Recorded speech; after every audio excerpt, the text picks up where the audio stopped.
Halo Bray, di sini kita akan membahas sampai selesai tentang kasus yang saat ini viral, kasus yang membuat kita tercengang, dan kasus yang dimana membuat parah orang mungkin emosi mendengarnya. Tetapi sebelum kita membahas kasus ini, terlebih dahulu bapak, ibu, kakak, adik bahkan kakek, nenek menekan tombol like and subscribe dan mengaktifkan loncengnya, agar tidak ketinggalan dengan video saya yang terbaru. Apakah sudah Bray? Baik, kita akan membahas kasus ini bertempat di Sumatera Utara, lebih tepatnya di Kecamatan Johor. Mungkin Anda sudah tahu tentang kecamatan itu yang berada di Medan. Korban ini bernama Sri. Sri berumur 18 tahun dan ia adalah mahasiswi yang cerdas di kampusnya. Ia tidak pernah mendapatkan nilai yang buruk. Sri juga populer di kampusnya. Banyak yang ingin berteman dengan Sri, di mana Sri sering membantu teman-temannya dalam mengerjakan tugas mata kuliah di kampusnya.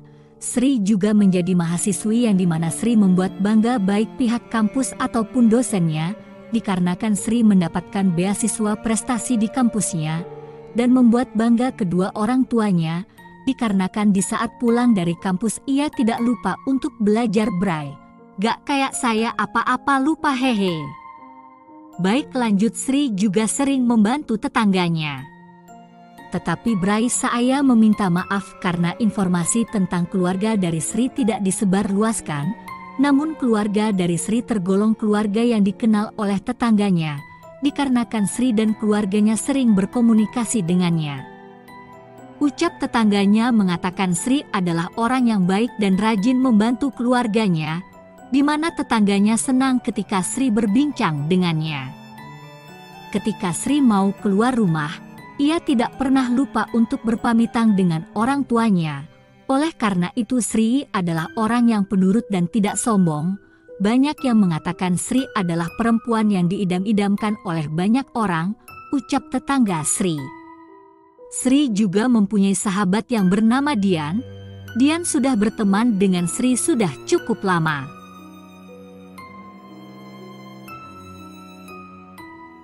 Dian, pada hari Sabtu tanggal 10, bulan 2, tahun 2024, di malam hari, setiba di lokasi, Dian mau mengajak Sri untuk naik angkot ke sebuah warung kopi, dengan alasan ada pria yang mau berkenalan. Saat itu ada pelaku yang bernama Gifta yang berumur 20 tahun. Gifta yang berawal berkenalan dengan Dian itu lewat sosial media, di mana Dian yang penasaran dengan muka Gifta, Dian pun mengajak Sri untuk menemui Gifta. Sesampainya di lokasi tempat dua akan bertemu, Dian melihat Gifta dan ia pun berkenalan. Tetapi bukannya Gifta menaksir si Dian, Gifta malah naksir sama si Sri. Sesudah berkenalan di sebuah warung kopi, Dian pun mengajak Sri dan juga Gifta ke rumahnya. Di mana Gifta pun ikut, tetapi di perjalanan Gifta sudah berniat untuk si Sri, gadis yang berumur 18 tahun itu. Di mana Gifta tidak tahu rencana apa yang akan membuat Sri untuk ikut dengannya berdua saja. Gifta pun menyuruh Dian untuk pulang duluan.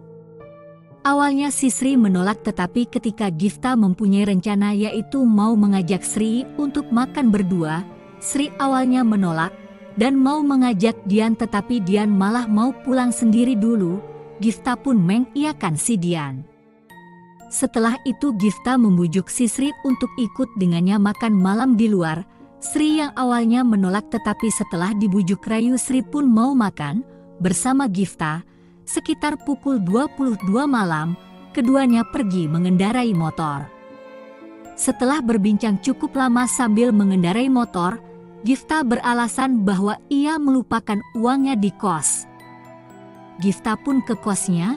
Setelah sampai di kos-kosan Gifta yang ada di Gang Perhubungan, Desa Mariendal, Kabupaten Deli Serdang, Sri lama-kelamaan merasa risih, gelisah dan mengatakan kepada Gifta, "Pulang aja kita Bang ke tempat kawanku tadi." Gifta pun berpura-pura memenuhi permintaan si Sri untuk kembali ke tempat Dian. Namun, di perjalanan, Gifta justru membawa si Sri ke rumah kosong yang jauh dari keramaian di Desa Mariendal. Sesampainya ke rumah kosong tersebut, Gifta pun turun dari motor dan langsung membekap Sisri. Tak lama berselang datanglah 9 teman Gifta dan langsung bercocok tanam bersama Sisri, dan Gifta menyuruh Sisri untuk diam dan jangan berteriak. Tak lama setelah bercocok tanam, Sri diantar Gifta ke simpang indekos teman Sri. Sisri pun mendatangi kos temannya dan Sisri langsung menghubungi adik Sri dan saudaranya untuk menjemput Sri, dan ketika adik dan saudaranya datang menjemput Sri, di mana Sri dan orang tuanya langsung mendatangi kantor Polsek Patumbak untuk membuat laporan polisi. Setelah membuat laporan kepada polisi, setelah 3 hari mencari Gifta beserta temannya, Gifta akhirnya ditangkap, di mana Gifta beserta ketiga temannya bernama Johan, 22, Gali, 19, dan juga Andra, 20. Tetapi polisi belum menemukan teman Gifta lainnya, di mana polisi setempat terus memburu teman Gifta lainnya sampai kasus ini selesai, Bray.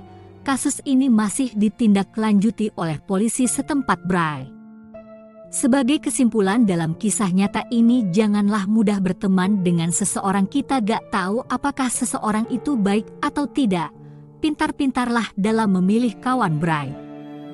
Baik, itu saja yang bisa saya bahas tentang kasus ini. Jika Bray-Brayku suka dengan video seperti ini, jangan lupa tinggalkan like and subscribe ya, Bray.